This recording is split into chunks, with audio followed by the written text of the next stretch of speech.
Hey everybody, we're finally back. This video could get a little bit long because I have a lot to update on, so I will include chapter markers in the description below so that you can skip around and see what interests you the most. If you have been a follower for a while, then you probably already know, but a week ago, Lee's mom died here at home with us. She was on hospice. It was expected. It just really sucked. It's been very difficult. I took it a lot harder than I expected to, and it was just horrible. I've watched a lot of people pass away in my time in the medical field, and it just, when it's someone that you know personally and love, it's a whole new level of horrible. And then 4 days later, we got a phone call that Lee's oldest brother, Mark, also passed away. So we had to go to that funeral. And Lee is, of course, having a little bit of a hard time, but we're doing the best we can. In honor of Marie, I would like to share one of my favorite memories of her with you. This was while she was living here with us. This was taken last summer, I think, or last fall. So Marie was a hairdresser for over 50 years. And my youngest, Grayson, is the most kind human being you've ever met. He's so patient. And so me and Carly and Marie all schemed to play a prank on Grayson. We told Grayson that Marie was gonna cut his hair, and then we told Marie, don't cut his hair, just keep spraying him with water. Just wet his hair until he can't take it anymore. And so I'm gonna share that with you now. And you can hear me in the background, but I couldn't be in the room while it was going on because every time I would get close, I would start laughing hysterically and giving it away. So I just had to step out. And so my daughter is recording, but I have a terrible poker face. I'm the worst at pranks. So, but I hope you enjoy this video as much as we did. Like to get haircuts. You like to get haircuts? Most people don't. I don't really feel positive or negative about it. You know what? I don't really feel positive or negative about it. I hear Oliver knocking violently.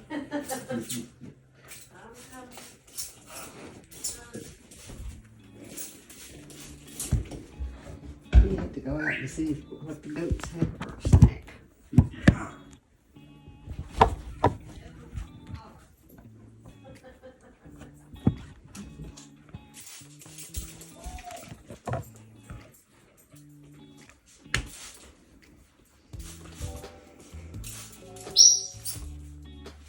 I was trying to think who it was that was telling me about it.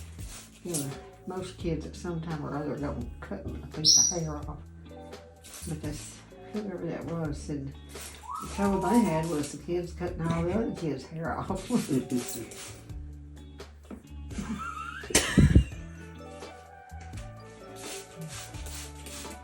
One time this neighbor's kid came to the house and his bangs was down except for a little point right in the front.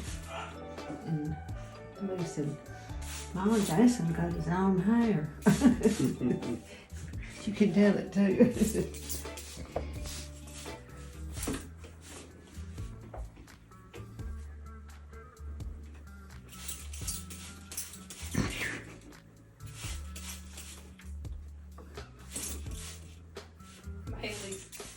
Bailey's cracking me. Yeah. What's he saying? Come here. Come here. Oh, because Marbury's gone. I walked in there and I said something to him, and he said, huh? Hey, where are her scissors at? Do you know? Yeah, I'll go get him. Okay.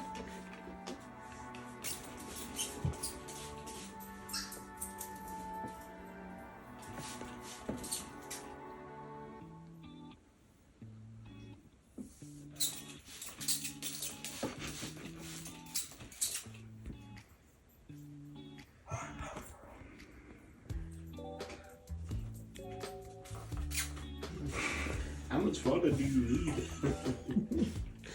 She has to get your hair wet, Grayson, so she can do it.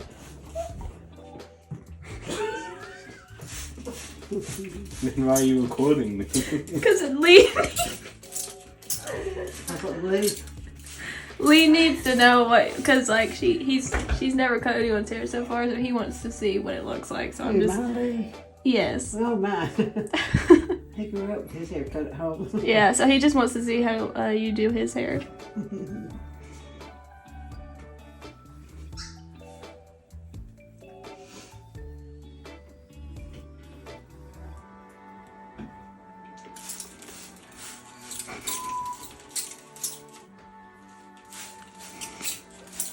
I think there's a spot in the back memory that you missed. There, right there. Yeah, right there. Did you get it? Run my head under the sink. Would have been quicker, wouldn't it? Yeah. She had to get it all wet. He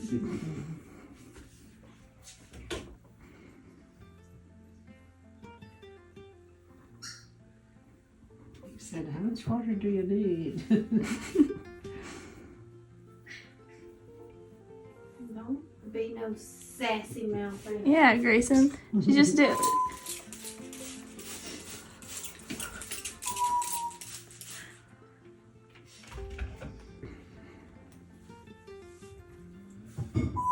It looks good though. What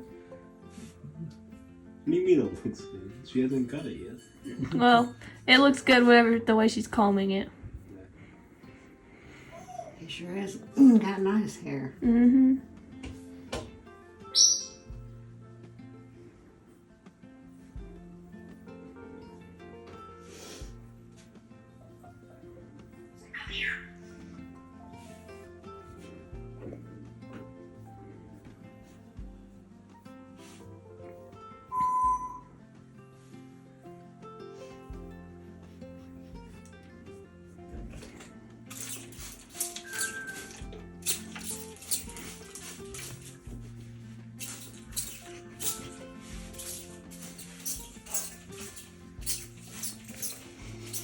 You just tell her to just spray my hair and not cut it. No, Grayson. She needs to cut it. You can't fool Grayson like her. Like, have you seen that video where it's just a guy in a barber shop and he just doesn't stop spraying his hair and he just dumps water all over himself? But he keeps spraying. I believe it's wet enough. I also posted this on the community tab. It's kind of a big deal and I haven't really processed it. I don't, like, it's on one hand it's really neat, on one hand it's kind of shocking. I don't know, but so the show The Good Doctor, their season finale aired the other night, which I don't watch that show, but my phone started blowing up all of a sudden and somebody sent me a video. Apparently the writers of that show came across my story and incorporated it into their show. And it's not a case like mine. They reference my case. So I'm going to show it to you now. I love a sunset as much as anyone, but isn't this a little sentiment over science? It's a case study out of Alabama, internal decapitation. They took the patient out every night, sunset, beautiful sky, fresh air, to help stimulate the brain. How long before they got a response? A couple of days, but it worked. So if you are familiar with my case, then you know that I'm in Alabama. I was internally decapitated, and part of my story, and I'll include a link to the article here and in the description, but I had gotten a really bad place mentally, so my healthcare team kind of schemed and took me up to the helipad to see the sunset, to try to lift my spirits, to try to just get me out of that room I had been in for weeks on end. And that story spread through Facebook and YouTube and whatnot, and UAB did an article on it they sent to all their employees. And so I'm sure that's how the writers, either they came across it on YouTube or they somehow came across that article, but it's very obviously my case. And I think it's really neat. It's kind of a weird feeling though, like I know that my case was that interesting, but it's just kind of different to see. I don't know. It's a weird feeling. I wish that I could have participated somehow in a way that benefited me or my family financially, and that's simply just because I lost my income and still haven't got disability. So, you know, I'm always brainstorming ways I could maybe one day replace my income, which is another reason I'm here on YouTube.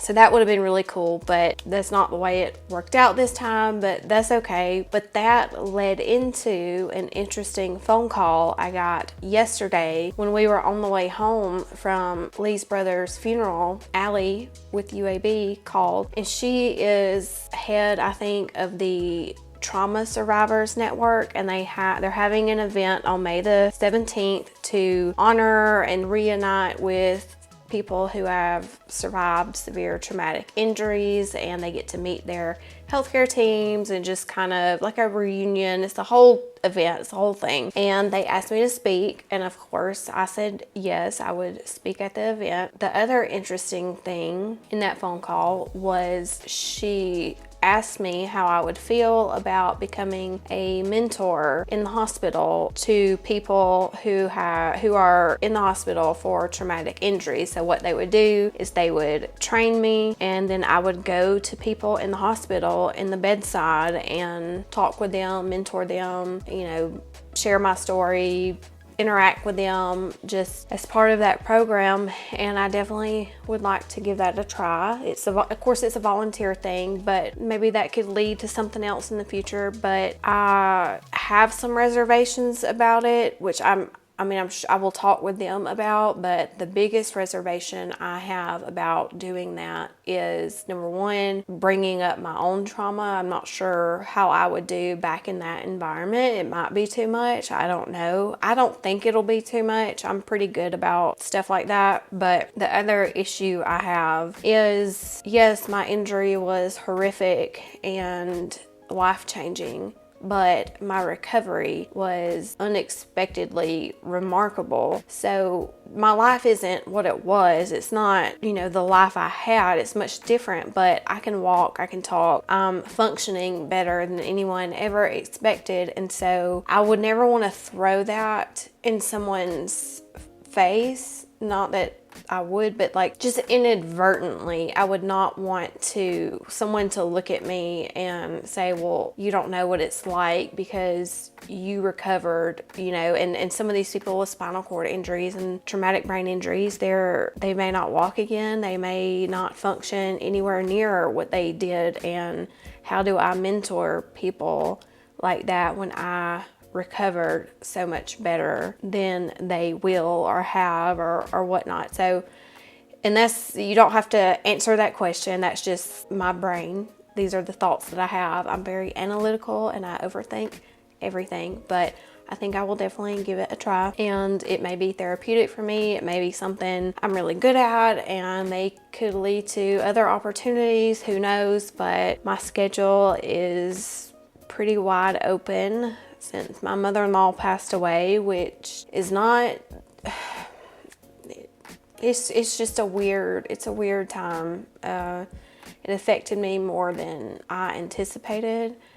And today actually is the first day that I've been alone in my own house in 3 years. Lee's back at work, the kids are with their dad, she's gone, and it's just me and Bailey and the cats and the dog and the goats.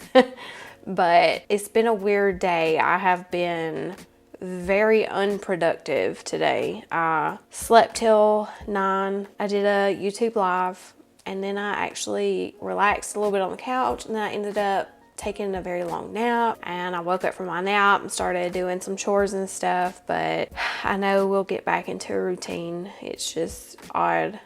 It's odd times right now. It's very different when someone who is a part of your household passes away. You don't realize how every decision I made all day long revolved around what, you know, I needed to do for her, whether it's, you know, what am I gonna eat? What time am I gonna eat? Do I have time to go run an errand? Arranging caregivers, you know, diaper changes, and just, it's a lot. She was vital to our household and every decision that I made. And it's weird right now.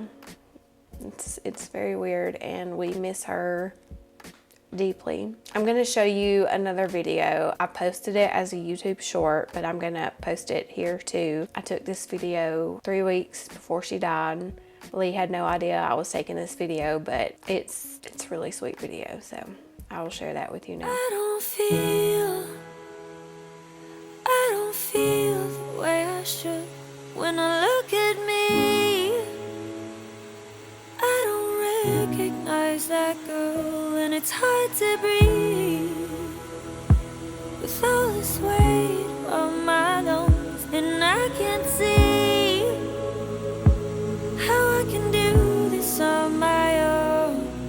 Tell me, how can I make it when I always fake it? Oh, how can I save me when I feel Moving on to things that are not as sad. So on top of the horrible things that have happened, my daughter turned 18 and she was the lead in their school play / theater. It's really a choir, but they actually put on a production this year for the first time. They did Beauty and the Beast, and my daughter was Belle, and she did fantastic. I will include a video and some pictures here. Madame Gaston, can't you just see it? Madame Gaston, his little wife. Oh, no sir, not me. I guarantee I'm so much more than this financial life.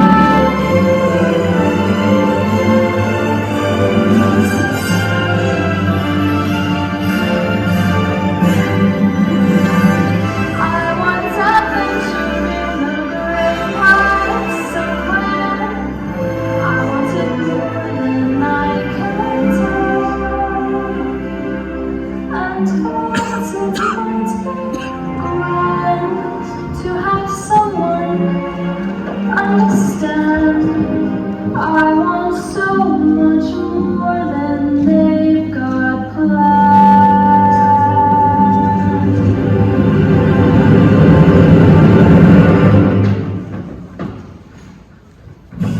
I've heard her singing in the car, but she would never sing a solo for me, ever.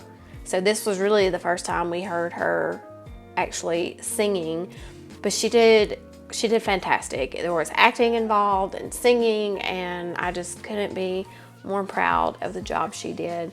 She is also graduating high school in a couple of weeks, and I honestly have not had time to really process those milestones because it coincided with everything we had going on with Lee's mother, and so I'm just now really starting to think about these major milestones, and it's a lot, big life things. So the last thing I wanted to show you is I just finished making this sweater, and I actually made it for myself, but somehow it came out too short. So I'm gonna block it, and hopefully that will fix the issue, but I'm super proud of it. If anybody wants the crochet pattern, I can link it below. I haven't completely decided yet what I'm going to do with the shirt. I've thought about listing it on Etsy. I've thought about keeping it, but I always get a little bit sad when I finish a big project. And that's a big project, and before anyone knows, I don't make sweaters for people because it's too stressful to get the sizing right, and it's too much work to invest and then it come out not the right size.